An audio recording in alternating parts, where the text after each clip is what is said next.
In the spirit of reconciliation, the new Blurt acknowledges the traditional custodians of country throughout Australia and their connections to land, sea and community. We pay our respect to their elders past and present and extend that respect to all Aboriginal and Torres Strait Islander peoples today.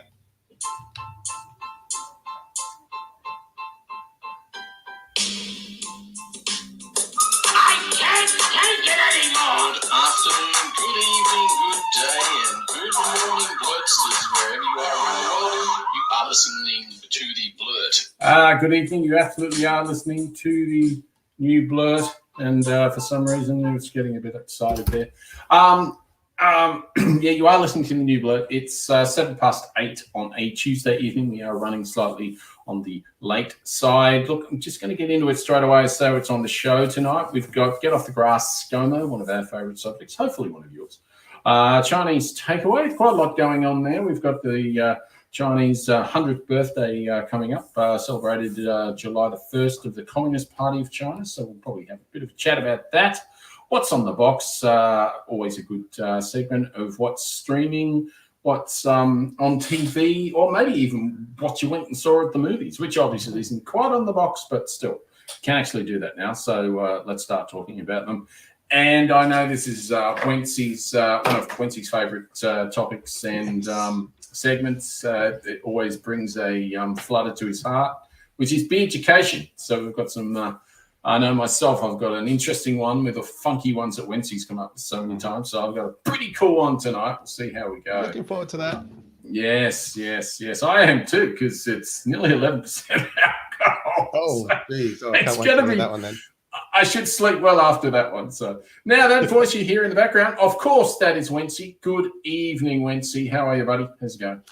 Good evening. How are things? I can't complain. I've got no complaints of any kind, to be honest. It's been cold down here, but it's also been beautiful at the same time.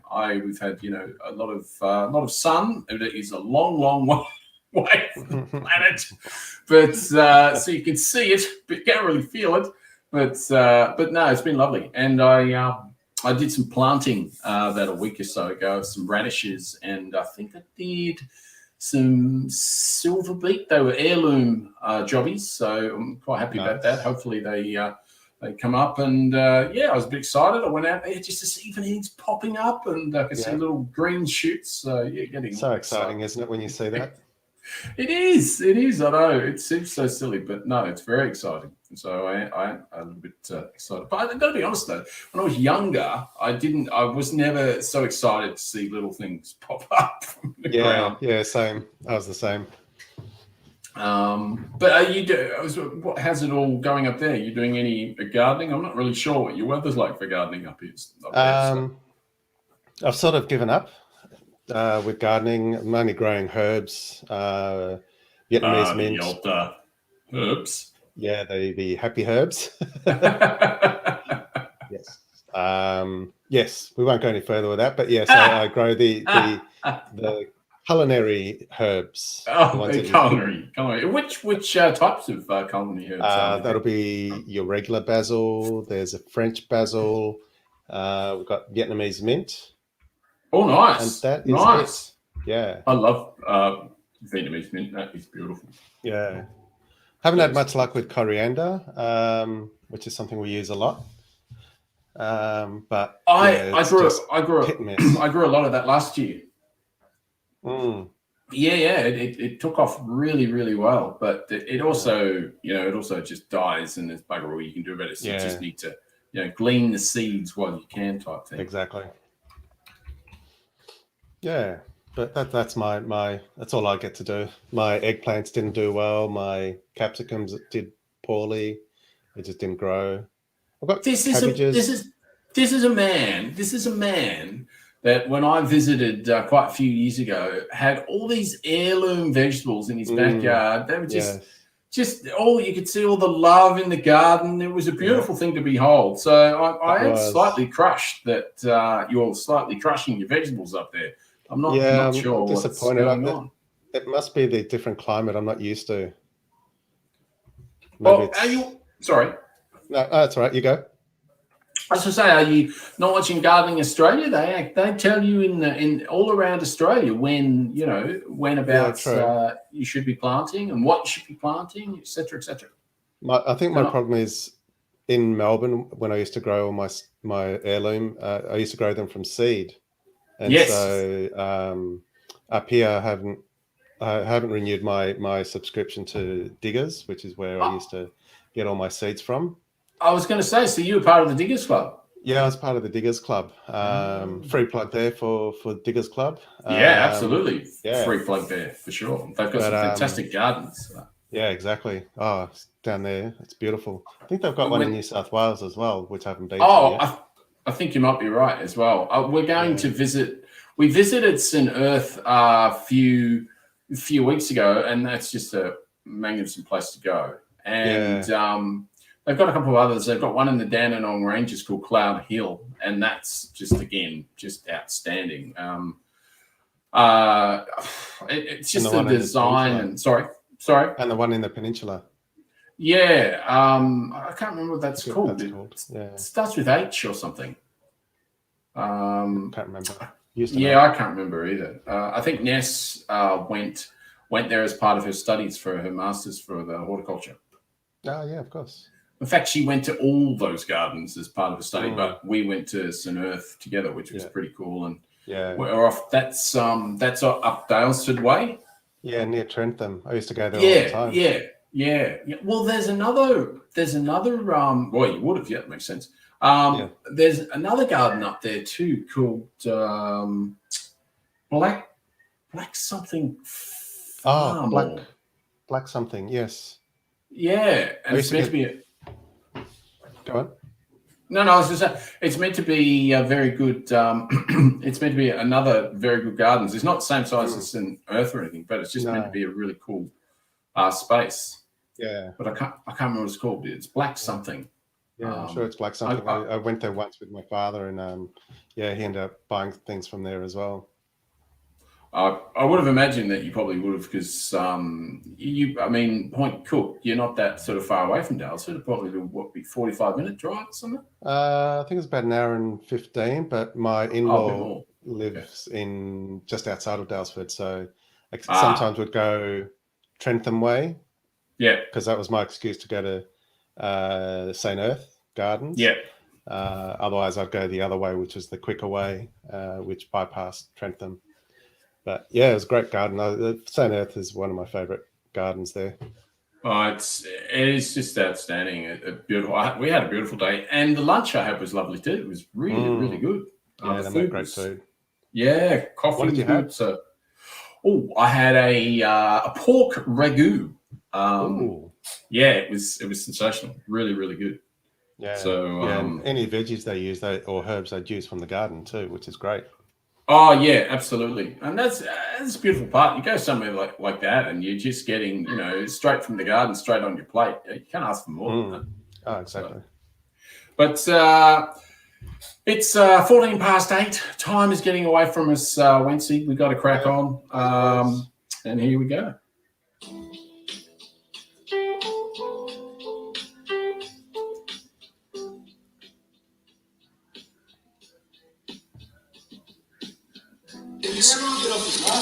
Sure. Let's just move back from there. Hey guys, I've just reseated that. Please, off the thing. Never Sorry, gets all old. good. That's all good. That's it. I love it. Every time I hear it, it makes me laugh. That's so funny. Hey guys, I've just reseated that. Get your fat ass off it. Especially you. Yeah, PM. That's exactly right. You'll kill the grass. Yeah, exactly right. It was very funny, actually. I was listening to Dan Tian yesterday, and I've got to be honest, 100% honest. It was one of the first times I realized that he actually does have a brain. Oh wow! And I honestly, the guy, he made sense. He was articulate. He didn't sound like he was, I don't know, someone working in an abattoir. What's his role in the ministry? I knew you were going to ask me that. He's Minister of Education. Education. Okay. I believe so. He was Minister of Education. He might have changed his portfolio. I'm not sure, but he definitely was. And I know Tanya Plibersek obviously ran rings around him. So, Oh, yeah.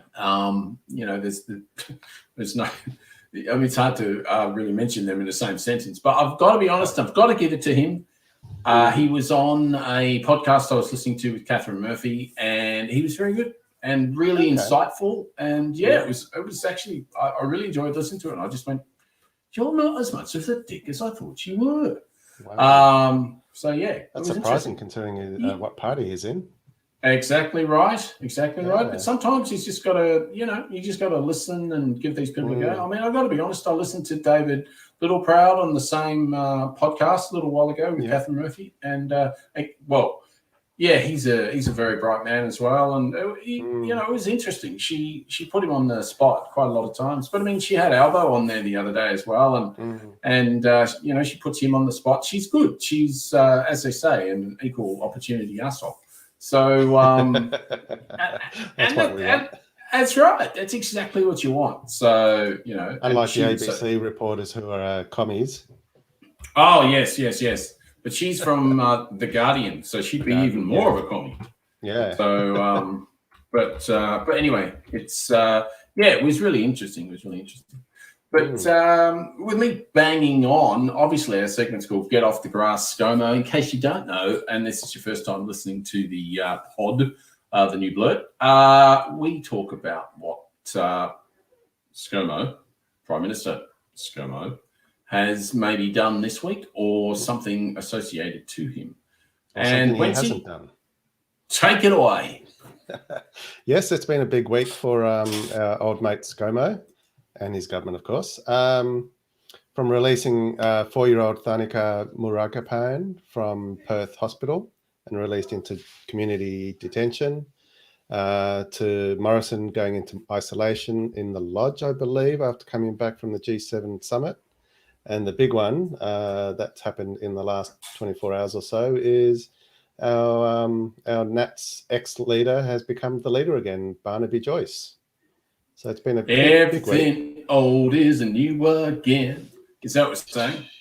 Pretty much. Yep. He's back into his 2IC role like he was in the past. He's second in charge. So he's back to sitting next to ScoMo. Well, it shouldn't have been that hard, really. I mean, have you ever heard Michael McCormack? Seriously.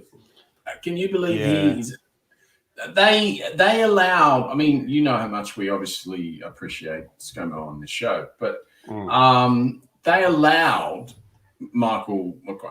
Basically, it's like allowing a 4-year-old to go in the kitchen and then just walk away and know that you've put your sharpest knives in the top drawer. Yes. With ScoMo hopping off somewhere and McCormack taking over the country. He's just sitting there going, what to do? It's just seriously, oh my God. Yeah. I don't know if it's an embarrassment while he's acting Prime Minister, wasn't he? Well, yeah. Well, he definitely tries to act like one. It's because there's no actual doing. It's definitely all acting.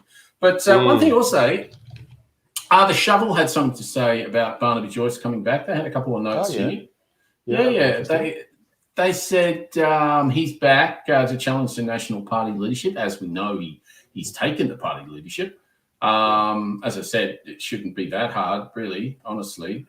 Drover's dog, actually, Drover's dead dog could have won that leadership, I would have thought. But anyway. Yeah.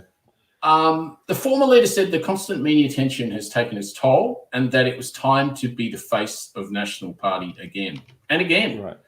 I've asked the media to respect my privacy. Mr. Joyce said on a national speaking tour to promote his potential candidacy, I've said it on radio, on primetime television, in newspaper features, and on weird YouTube videos. Respect our private lives, which you can read more about in my new book. So it looks like the Shovel are on it. They are totally on it. It will be interesting to see his position on the Biloela family, because he was an advocate for the family. He came out, I think, 2 or 3 years ago while he was in the back bench saying that they should be released back to Billawa. So he came out just the other day, reiterated again. He just reiterated again. Yeah, yes. unless they were playing something from, as you say, a few years ago. But well, he was on Sunrise yesterday, and he said the two girls didn't buy their tickets and had a right to stay in Australia, despite what the allegations might be about their parents or their father. They were born in Australia, and maybe if their names were Jane and Sally, we'd think twice about sending them back to another country, which they're not from. So I thought that was interesting. Yeah, it was, and I do remember him saying that, and I had to read it twice. Re-Joyce said that. Yeah, I mean, he's been portrayed many times as being a bit of a bigot or a racist or whatever, and obviously I would say we've probably got that wrong in some way, shape, or form, because that's obviously what that is pointing to, racism in that if they were white, and as he said, Jane, Sally, whatever. Yeah.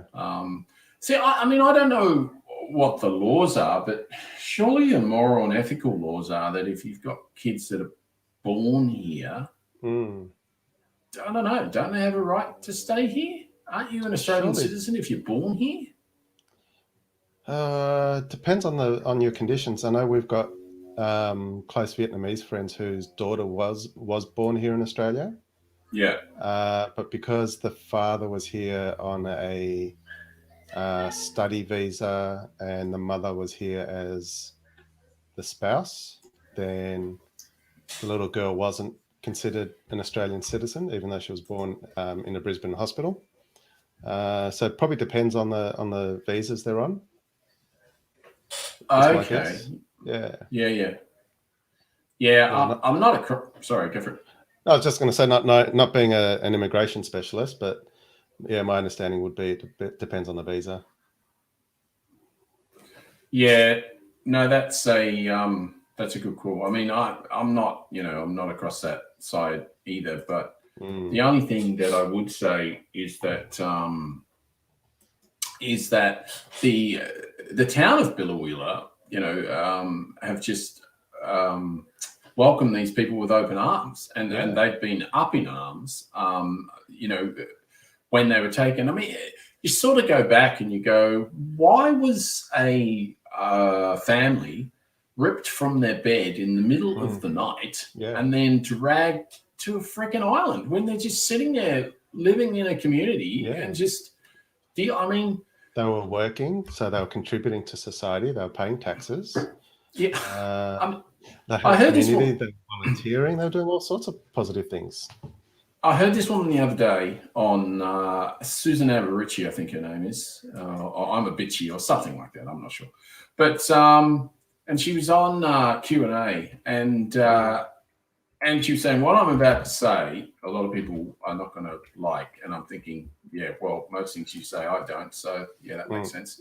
But anyway, she was saying that, and how she can even sometimes, I mean, this woman is on boards, right? She's on like serious company boards. She's on the board of the Western Bulldogs, blah, blah, blah.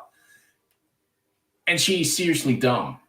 And I mean that because she was trying to equate refugee status, i.e., I'm fleeing for my life so that I don't get killed and my family doesn't get killed. She's trying to equate that to her family coming here with nothing and making a living. Yeah. Now, I'm not having to go at her family coming here making a living. My dad came here with bugger all as well, but a little bit more than that. But you can't put the two together. I mean, no, they're totally separate issues and circumstances. So that just does my scone. Really I think I saw that episode. That was last week's episode, wasn't it? Yeah, it was. Yeah, it was. Yeah, I saw that.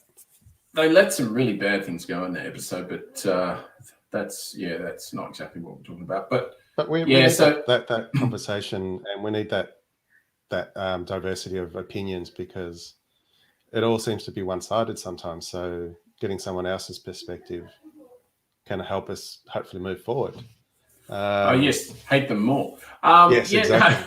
I know what you mean. It's like you're just yelling into an echo chamber. I get it. Yeah. I totally understand that. Yeah. And I would actually like to I'd love to be able to get someone who was slightly controversial on here, which would be good because you and I are sort of very much cut from the same cloth. Yeah. Politically, sort of to an extent. So it would be good. But yeah, it's hard to work out who to get on that you don't hate. Yeah. Yes. And even if you do hate them, you've got to be able to treat them with respect, but also counter their arguments. Yes, exactly right. You've got to be articulate and try to actually come across sounding sensible, which obviously on this show it's not always that easy. So, because I know we struggle. But talking about struggling, we are doing really well for time tonight. We've got to get our times right, as I said to you before, Wincy. It's 27 past 8 on a Tuesday evening, and I'm not going to get this wrong. It's not 70 degrees. It's not 3 degrees. It's all right. So one's a pop-up and one is a podcast. And here we go, 13. It's 13 degrees. I got it right. What does it actually feel like, though? Well, I got a fleece on. It's all right. It's okay. Yeah. What's it like there? Is it? It's been a bit balmy today. It's unfortunately our home that we live in gets quite cold during the day. If you go outside, it's actually quite nice and pleasant. As soon as you come in, you put the layers on and. Oh, your house is colder than it is outside. Oh yeah. This time of year it is. Yeah. Oh wow. Yeah. No. As long as I've got the door closed, it's nice and warm. All right. No, as is decidedly warmer inside. Definitely. Nice. Especially since we put the block-out blinds in as well. Yeah. But you've probably got better insulation than we do. We've got no insulation. Oh really? Oh no, we do. We do actually. No, we do have insulation. Yeah, it's pretty badly laid, but no, we do have insulation. I don't think we've got a lot in the walls though. I don't think. Okay. No, if any. But we definitely have it in the roof. Look, when they built this place, they sort of just went, "Oh yeah, that'll do." Yeah. I mean, because they got rid of the inspectors, yeah. So it's all private inspecting. So you just inspecting and certifying your own crap. Yeah, you know. True. So it's when was the house built? 80s? No. Actually, one of the worst times was 2008. So wow. It was 2008. Okay. And apparently that was down in Victoria. That was one of the worst times because of the soils at the time when the houses were built. So so we get weird and wonderful things happening. But less of that and more of this. Yes. I like Chinese. I like Chinese. There's 900 million of them in the world today. Well, 1.5 billion.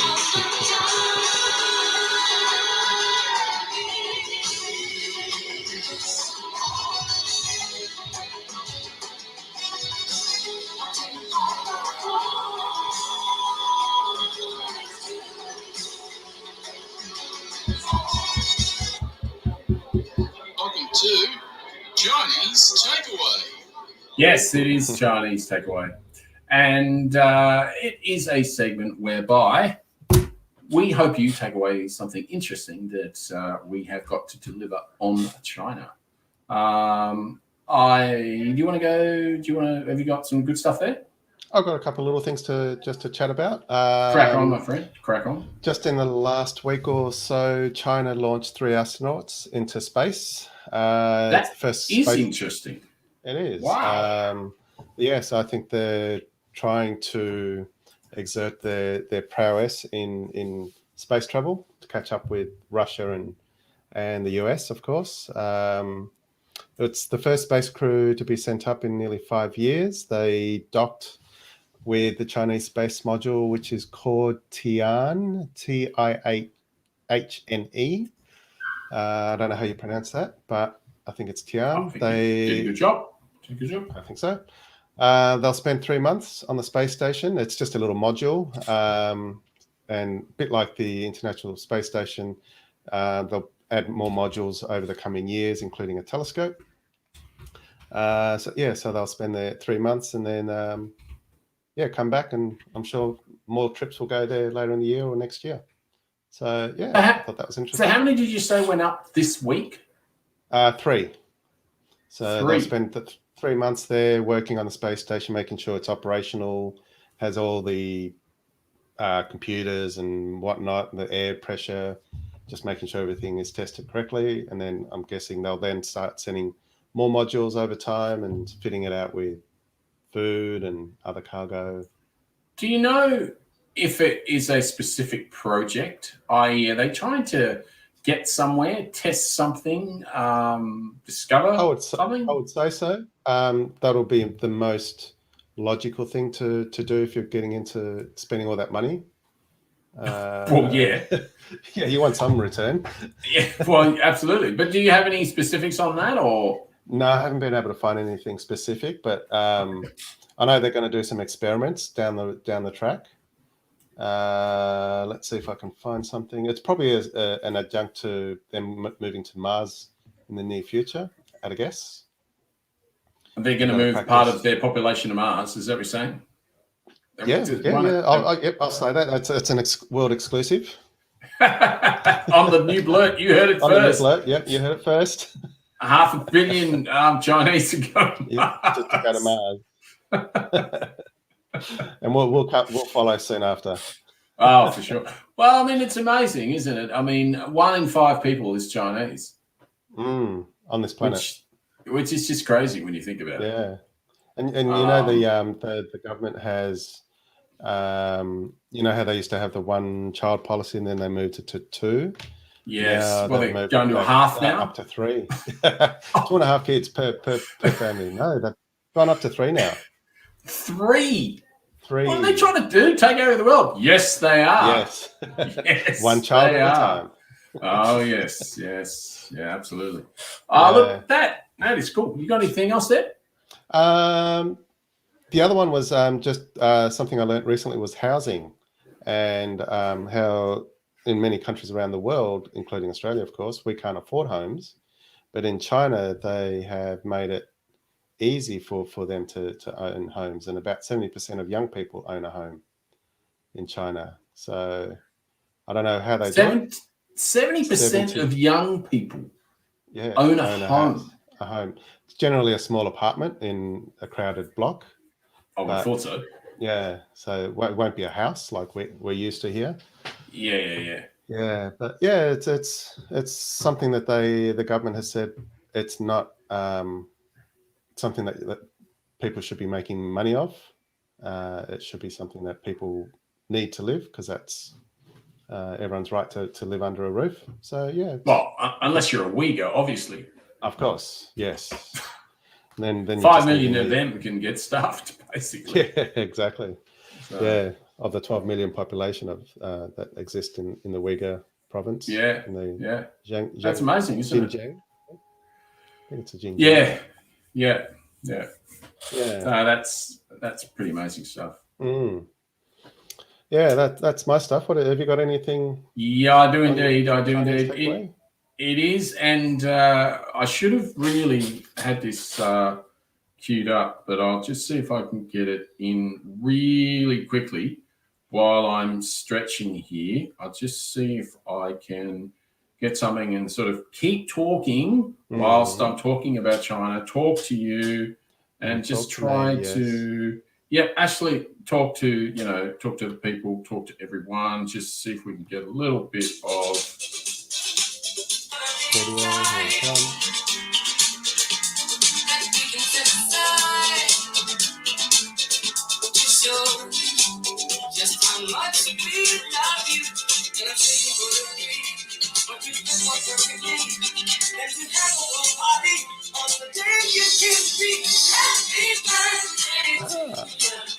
Happy birthday to you. There you go. It was worth waiting for, was it? No, it wasn't. It was.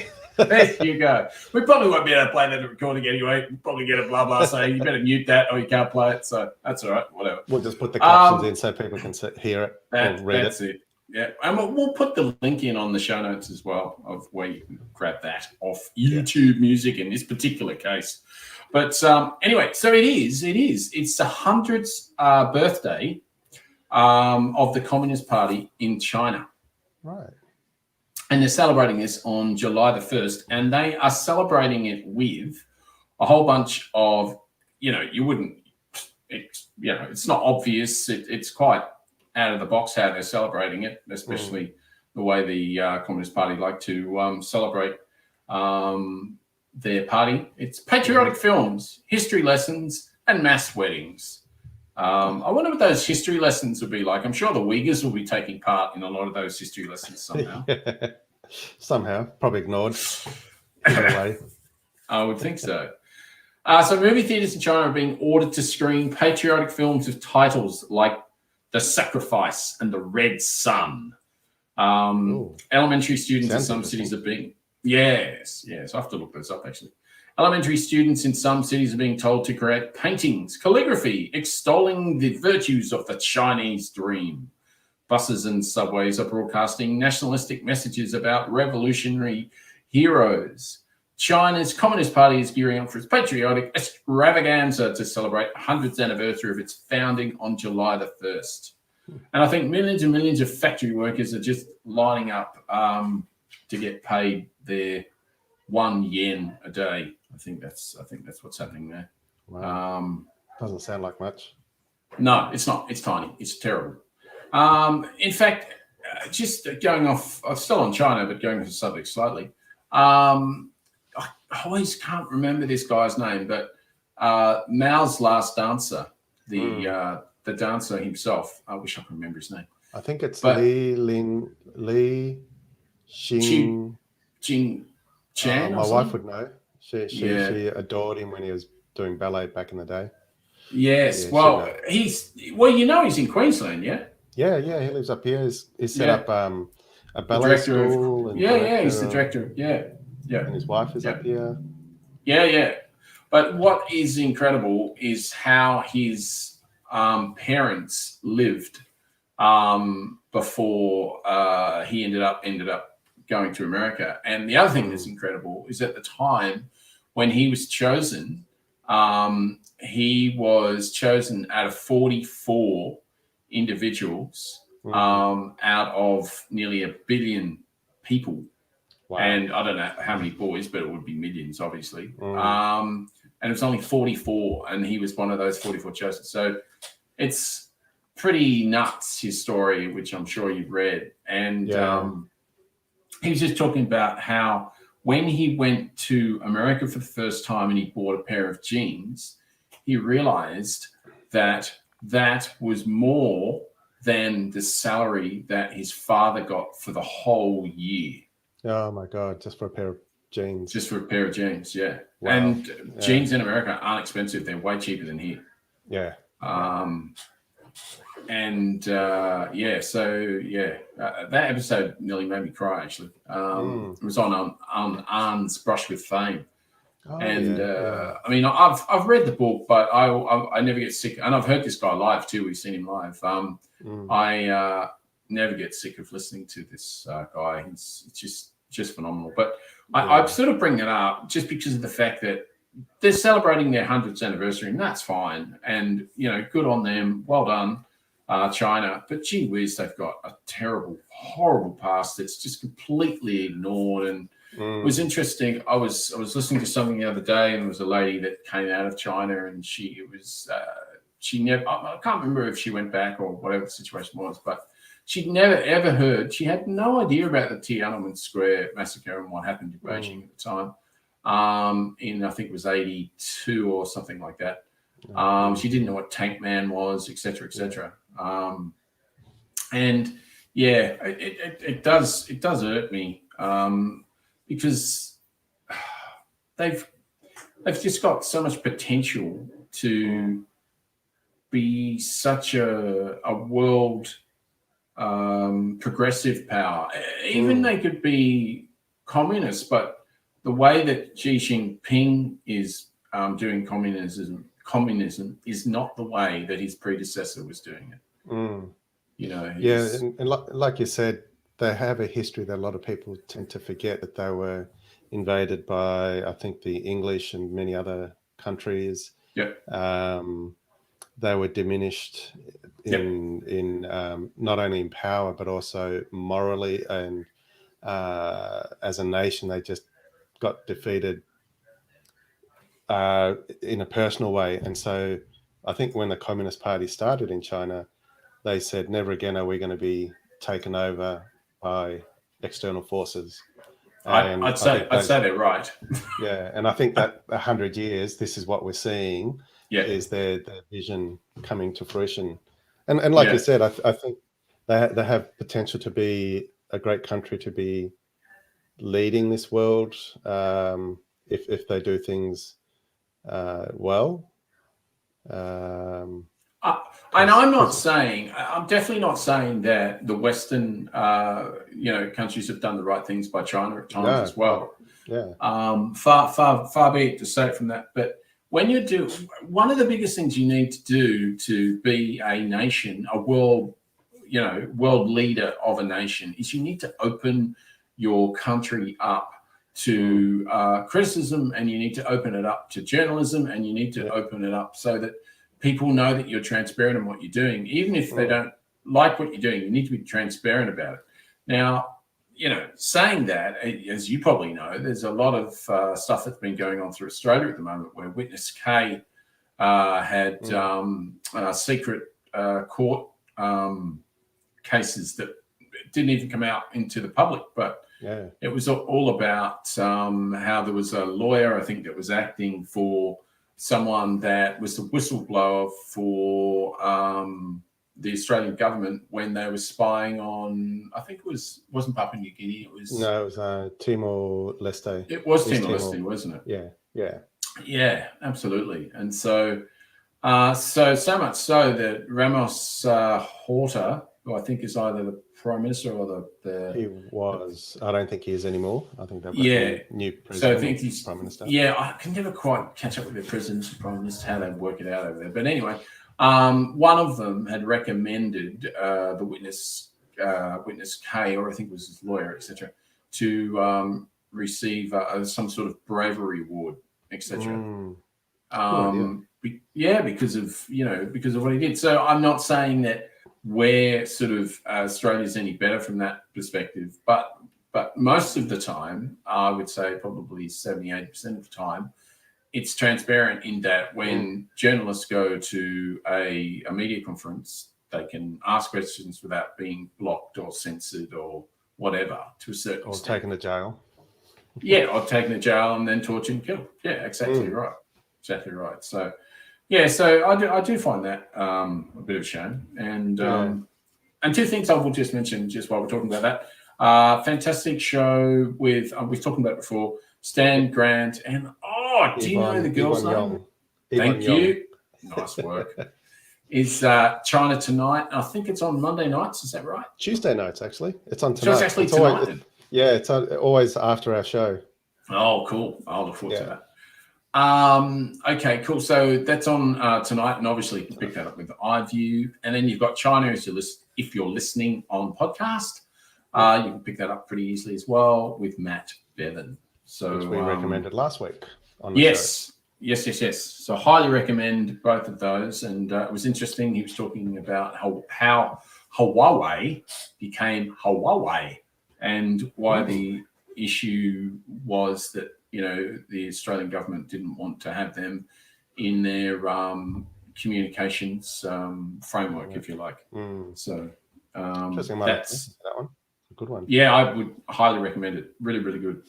So just finish off a couple of things here. The news media is devoting special coverage to China's battles against extreme poverty and corruption, because we forget that they took millions and millions out of poverty, which they have done. Universities are putting on plays about young lovers killed in the 1920s for their communist activism, and state-run theatres are resurrecting Mao era operas. As Kojak used to say, or Yulbring used to say, etc., etc., etc. So, yeah, so if you want to read that, that'll be in the notes as well. That was straight from the New York Times China Communist Party anniversary article. But, yeah, that's probably worth having a bit of a look at. So, so for Chinese Segue, that is all I have for this week. Do you have? Is that it? Are you good? No, that's it. We should crack on to the next segment. We definitely should indeed do that because we need to know. Hey, get this crazy man off the streets.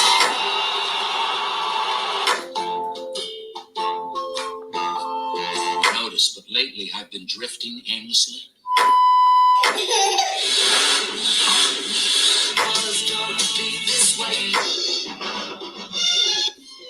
Oh my God. Would you stop changing channels and just tell me what's on the box? Exactly what we want to know, Wency. What's on the box, my friend? I want to know what all those grabs were from, what shows they were all from. Oh, well, maybe. I picked up Friends. And was it Silence of the Lambs? Not sure, but Seinfeld's in there. Okay, Seinfeld's in there. I thought I heard Sir Anthony Hopkins in there. Oh, he might have, maybe. You could be right. I can't remember. But Jimmy Fallon's in there too. Oh, nice. Yes. So it's Alrighty. just spliced up. Yes. So what do you got for us this week, my friend? I have a movie that we saw on Netflix just a little while ago with the kids and my partner. We've been watching a lot of anime. I think I've mentioned this in the past. We're right into anime. Yes, I still haven't bloody seen Weathering with You. I really need you got to watch it. Where can you get it from again? That one is on Netflix. That's a highly recommended one. Really, really enjoyable, that one. We've seen it 2 or 3 times now. Netflix definitely got to get it. Yeah, so definitely. It's in one of the previous show notes. I can't tell you which.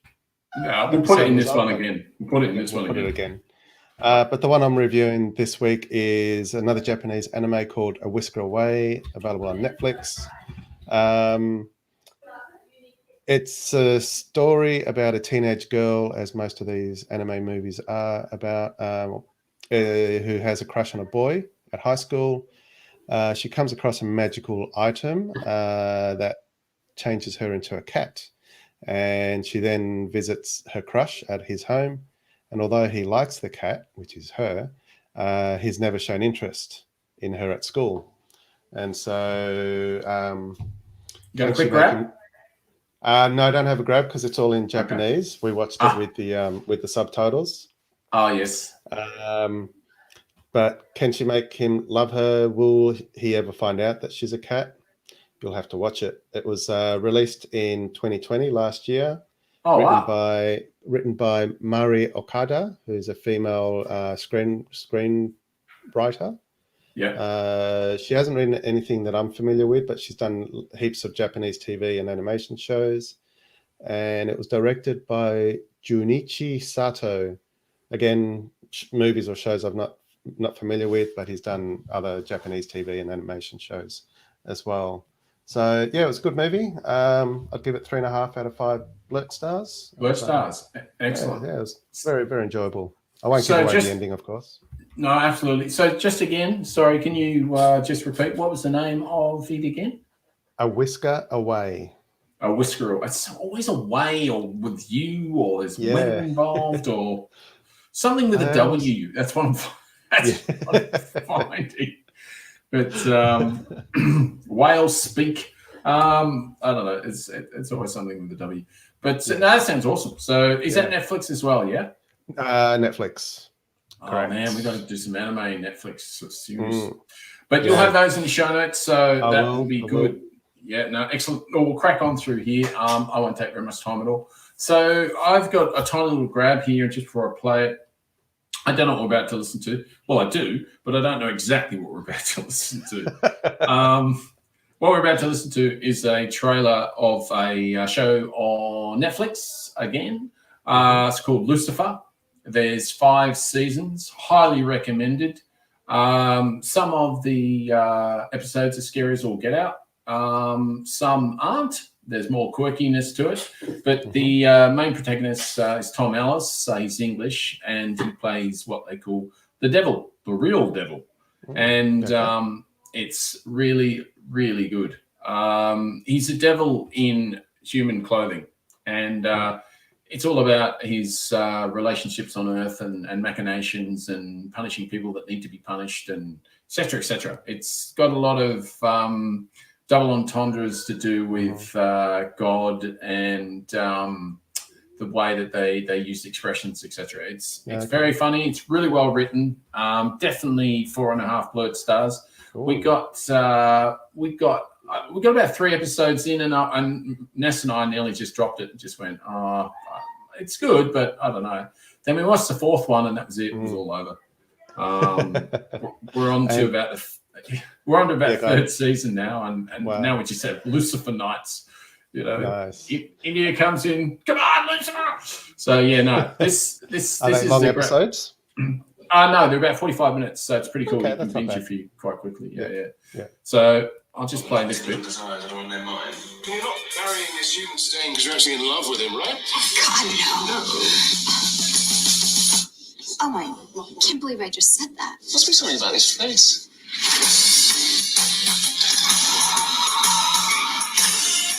And it's got the best car in the world too. It's like a 1954 Corvette. Nice. Your autograph. Did I sell my soul to the devil? So the devil made you do it, did he? The alcohol and the drugs, the topless selfies. The choices are on you, my dear. Pull yourself together.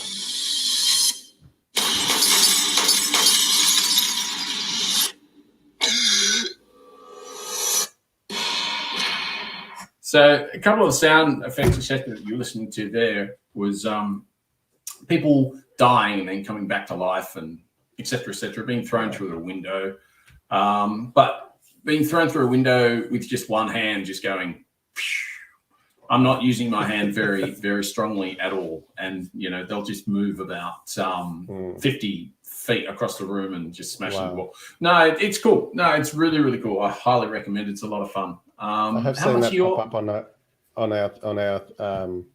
our stream on the dash. You know how they get recommendation. I've been looking at it going, I should watch that. It looks a bit scary, but if it's funny and interesting, then it is. It's really well written, and it's very quirky. I'd say that probably the first 6 episodes or so are pretty quirky, and then we get into the second season, and it's interesting. It's still very, very cool. It takes a different tangent, and it's actually quite a complicated show. It just gets more complicated as you go, but it's well worth investing the time. I highly recommend it. And I highly recommend this too, because we are just, as usual, time just gets away from us. So, I'm highly recommending this. I am highly recommending this, although I can't recommend it because...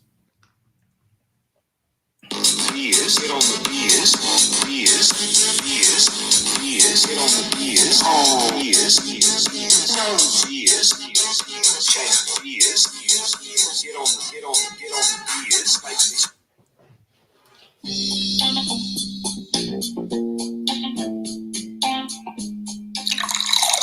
Oh, that sound. One when it's in real life. So, you guessed it. It's time for Beerducation. I need to grab my surprise and see how we go. Oh, nice. And not that one either. Oh, okay. Not that type of show, is it? We'll just cut all this out for the podcast, so that there's not much silence and me just rambling on about nothing like this. Yes. We'll just wait till Keely's back or Kexter's back, because I don't want him to miss out on the review of what I've got. Hope everyone's enjoying the show while you're watching or listening. And we'll just cut this out. Cut it all out. We'll cut this portion out. How much left to cut out? Oh my God. That whole time you left. We'll cut all of that out. Well, you got to tell me what time that was, so I don't have to dig through it. Was it 49:45? Okay, I'll just, something like that. About 49. Right. All right, who's going first? Oh, you can smash through. I can. Speaking of cans, I have a can. Nice. And this one is called, for those who don't have a video and can't watch it, it's called Moo Brew. Yes, Moo the Brew. old Moo Brew. Yes. Yeah, a Tassie beer. And Yes. I've gotta love their design. They have all these little quirky. Oh my God, that's cool. Yeah, it's like very cool. A little devil with a black eye. Yes, like a weird shit thing. Yes, you'd see that in Lucifer. Yeah.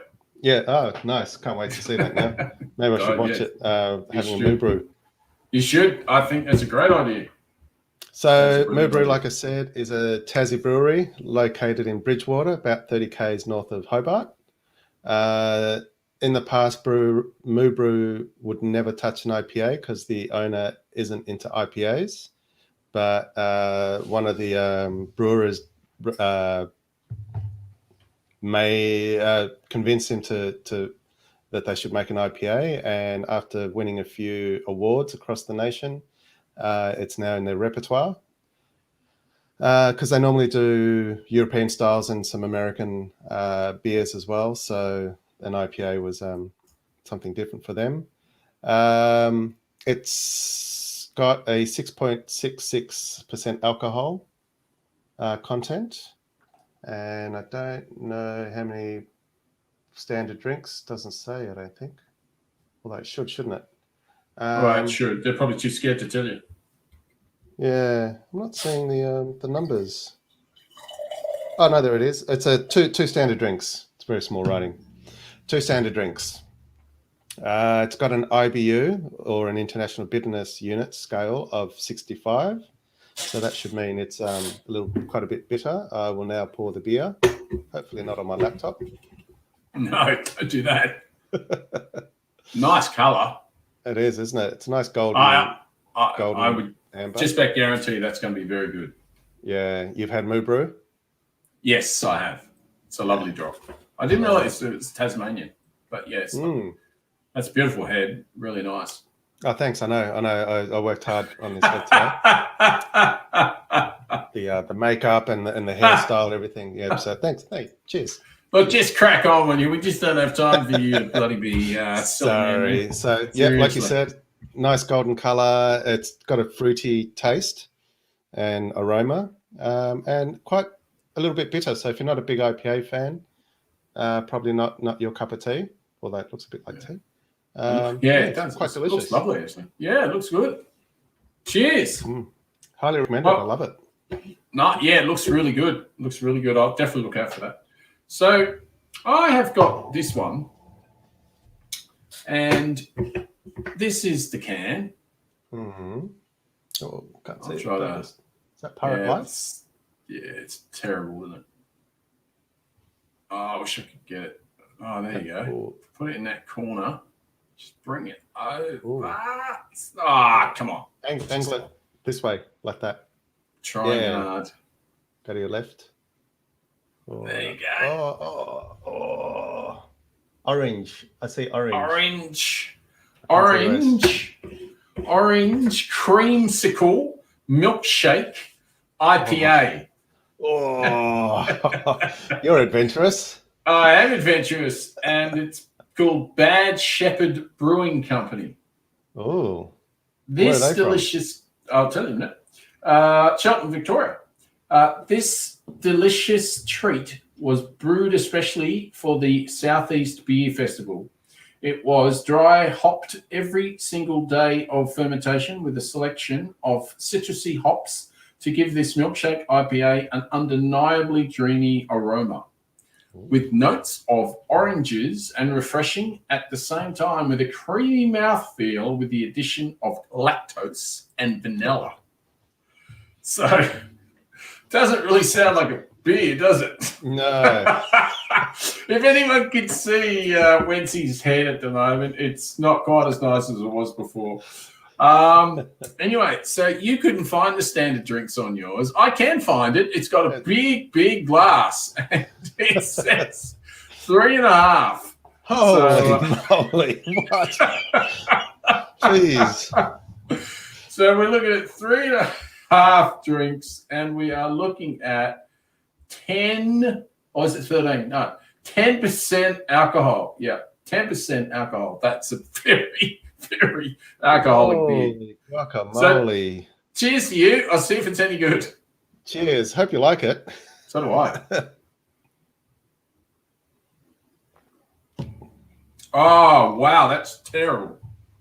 Seriously? Oh, yeah.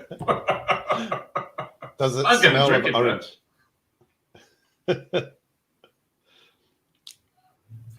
Does it actually taste like orange? Oh, yeah, that's bad. But I'll finish the can though. I'll finish the drink. Definitely not wasting the can. It's a big can. I'm definitely not wasting it. And it wasn't cheap either. Oh, yeah, wow. No. I can already feel the alcohol. That's ridiculous. Wow. No, don't like that at all. No. There's part of it that's really nice, but it's overridden by the part that's really shit. What's that taste? Is it the creaminess or the lactose milky taste? I'm trying to. I always worry about some of those drinks, some of those beers. Oh, it's just too much in it. It's just too much in it. Or is it the alcohol that's killing it? It's a bit of everything, really, to be honest. I mean, my eyes are watering trying to drink it. We're talking probably about 2 Blurt stars, I'd say. 2? I'd give mine a 4. No, I have to give them 2 because they made a big effort. It's definitely not my cup of tea. We are not endorsing that on the new Blurt. No chance at all. Okay. So stick with it. Oh, yeah. So that's a lot tonight, people. I hope you enjoyed that. I had a fantastic time, as usual. It's been magnificent. Presenting with you, Wency. Next week, now this is where we've got to get better at this. Yes. Don't know what we're going to do. What's on the show next week? Kexter? I think we might do COVID next week because there's a lot going on. And so we might do that. I think we might do Beast of Blurt. We haven't done that for a little while. Yeah, it's been a couple of weeks. Yeah, it has been a few weeks. So I would say it's good night from me. And it's good night for me. Good night.